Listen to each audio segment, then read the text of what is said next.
Hi, everyone, and welcome to Inked Sisterhood.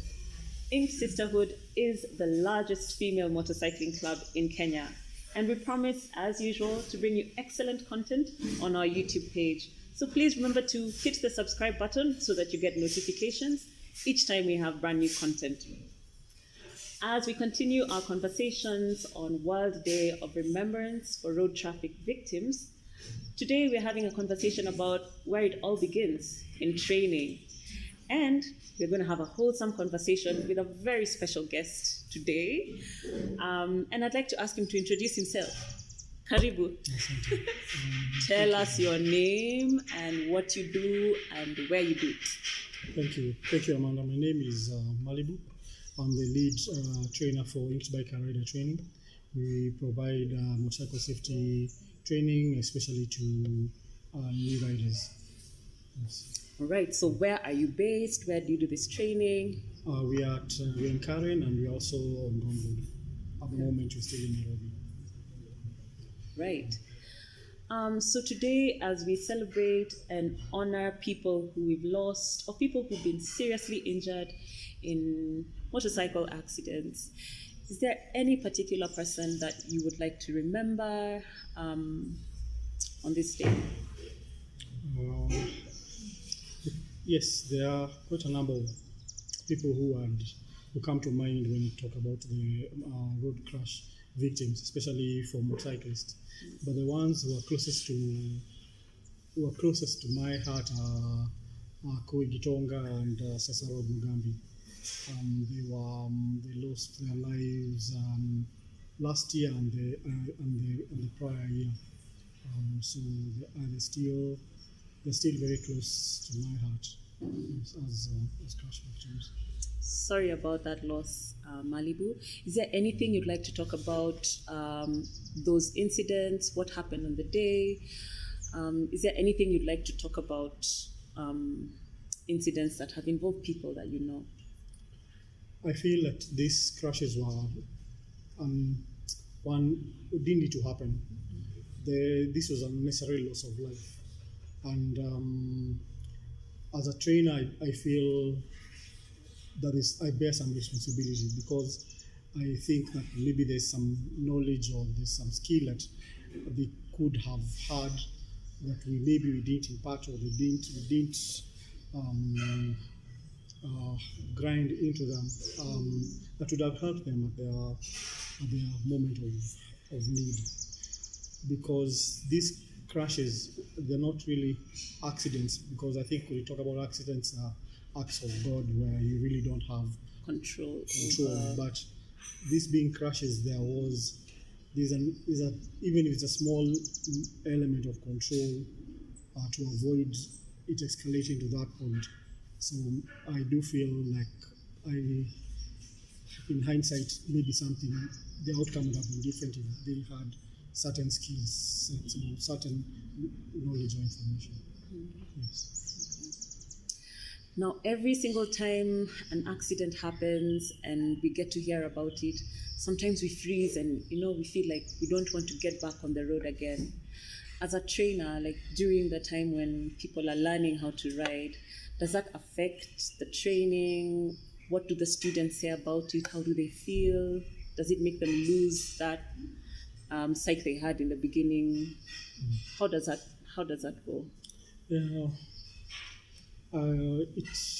it brings in a lot of fear, anxiety, uncertainty, just a lot of emotions. Because as a newbie, either learning how to ride or just starting to ride, you feel this could have been you. Yeah. And it's terrifying to know that there are such risks and hazards on the roads. What would you say to them? The accident has happened, but what would you say to them even as they look to continuing their training? The crash. You still call it accidents. Accidents. Yes. Conditioning. They are crashes, and I think that's what we're trying to. I try and put across. They are crashes, not accidents. There's something called a line of risk or a crash chain. Now, before it gets to that crash, before it gets to that bad, before it escalates to that point, there are still stages you can mitigate that risk. So we try and instill a lot of skills, mental skills, even over and above the practical skills that we teach, so that you can be able to avoid being in that situation. Whether it's situational awareness, good judgment, learning a system of self-control. So that's what we work on, and that's what we really push into our students, so that they feel like they are in control of the road. Even if someone else is not, they are. Okay. So I suppose also things like safety begins with me. So I should not delegate that responsibility of being safe on the road to somebody else. Yeah. Exactly. Yeah, that's 100% true. All right. Earlier we were speaking to someone from the National Transport Safety Authority, and while there are things like policies or regulations in place, what do you feel could be different, or they could do different? What can they change in order to curb these road traffic incidents and make the road safer? What do you feel they could change about how they work? First thing I'd say that NTSA is doing a good job in terms of rolling out the curriculum, pushing training of all road users, and all these safety campaigns that they are involved in. They really they're trying to get this message across to everyone. The problem is not really them. They are policymakers, and maybe the problem is in enforcement. We have rules are there. So there are two tiers. One is people are not getting trained. And if they are, the training schools are really, most training schools are, the curriculum is actually solid. The curriculum is very solid. I've seen the new curriculum, the new books. But then people are not being trained using the new curriculum. A lot of driving schools are simply training to get you to pass the test. And after that, they have no concern of what happens to you after you pass the test. Yes, that's your relationship with them ends at the test. Actually, not at the test. As soon as you pay, whether you attend your classes, it's none of their concern. Whether you do your test, it's none of their concern. You have paid. That's so there's no level of accountability to them. Second thing is to our law enforcement officers. They turn a blind eye to practically everything. There is no enforcement of all the proper. They don't need more rules. You don't need more laws. They are all there. Simply enforce them. And if you enforce them for all road users, we'll have a very safe we'll have safe roads, yes, for everybody. Yes, it's a simple thing of enforcing it. And it baffles me. It's someone would turn a blind eye to obvious errors or people flouting the rules. And just to make a buck, and the trickle down effect, it becomes, it's basically a rolling ball which just gathers momentum, and after a while it's almost unmanageable. So reeling it back in, it's like opening that Pandora's box. You can't now take back things back in. Yes. Okay. So what advice can you give riders and all road users in general about how to just stay safe on the road? What can we do better? One thing I'll say is you can't have good fruits from rotten roots. Now, people expect to magically be sane and safe on the roads but their core is rotten. It's rotten. It's not just the heart; it's the behavior. It's so I'll use an acronym called CAPS. It's called it's KABP: knowledge, attitude, behavior, practice. CABS. Yes, Knowledge, CAPS. attitude, behavior, practice. practice. Now, knowledge. The knowledge is there.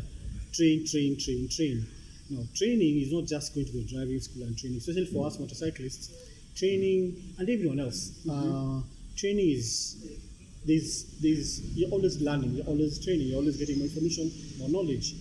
There are a lot of schools out there that will provide that. We have that's the reason why, like us as Inked, we have partnered with Dr. Truck Days for performance riding, and we've partnered with Off-Road East Africa Adventures for off-road riding, so that we offer our students a progressive training and progressive knowledge and skills, which will help them when on the road. You know, doesn't mean that you have to be a truck guy or you have to be an off-road guy, but learning some of those skills will actually help you on the road. So all you're doing is a progressive training, progressive learning. Even for cars, there's Remembrance, defensive driving school. You see, you can learn as much as you need to. You keep on learning. Yeah. Now, people don't want to invest in knowledge. If you don't invest in knowledge, then you have an attitude on the road which is from an empty, from an, lack of a better word, empty debe. You're empty, your mind is empty, and you have an attitude on the road where you think you know everything. And you actually know nothing. Then, out of that attitude grows your behavior, where now you think that since I have this little nugget of knowledge, and you have that attitude that you know, now you think that your behavior is apparent on the road. Yeah. And then, so what happens? With the little knowledge you have, the wrong attitude and the rotten behavior, that's what you practice. That's what you keep on practicing. So you become an expert. Like what you can talk about boarders. Boarders are experts in doing the wrong thing. Yes, but they're experts because that's how they learned. Yeah. And they have their wrong attitude, and their behavior is apparent on the road. And they keep on practicing that exact same thing. So, for all road users, whether it be a pedestrian, motorcyclist, cyclist, a driver, they all need to have proper training. And training is not just the basic training, but also additional training. They should sign up for additional training, and people should partner with organizations that actually provide advanced and varied and diverse training. So that's one thing we should invest in, over and above our basic training. So if our knowledge is right, our attitude is right, our behavior will be right, and that's what we'll practice, and our roads will be safe. As a matter of fact, our law enforcement officers will have very little work to do, because people will have the right behavior on the roads. So I think that's basically encapsulates everything that we try and do for our students as Inked. Not even just us, and even our alumni. As long as we pass through our hands, we put in an ecosystem, and we don't stop imparting knowledge and training in you, trying to push that your attitude and your behavior is the safest that it can be, so that you're on the road, you're practicing safe riding and safe driving. So that's really our focus, and that's my outlook, and that's my prayer, and that's what I strive to do every day that God has given me on this earth. Yeah. Yes. Okay.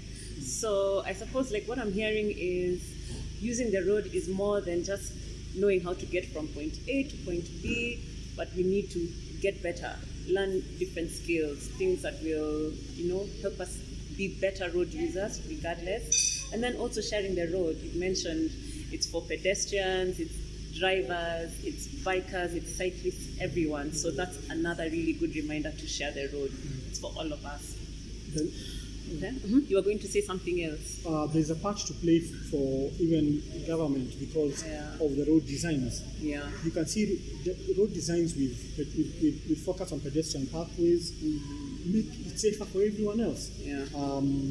Designated crossing points, footbridges, and the rest. Yeah. Make it safe for everybody. For everybody.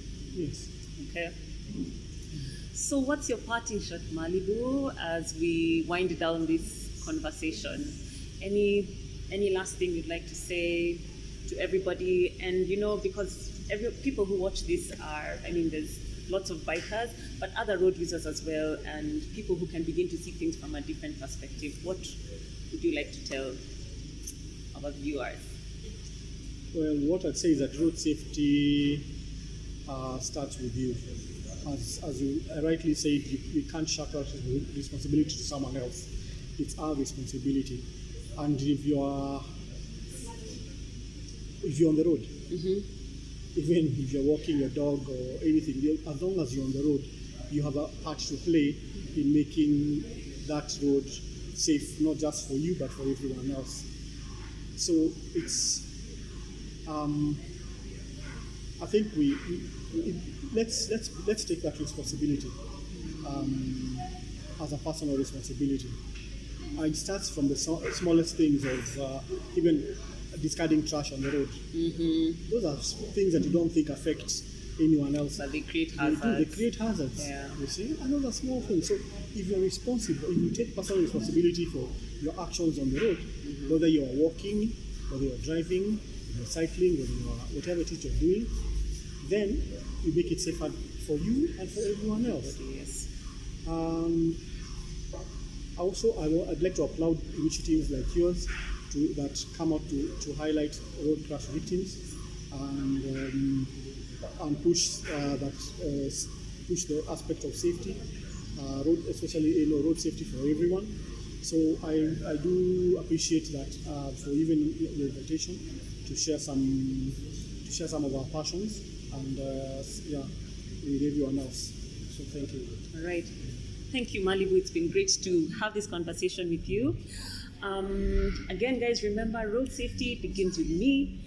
You cannot delegate that responsibility to everybody else. And we all have a part to play in making the roads safe for everybody.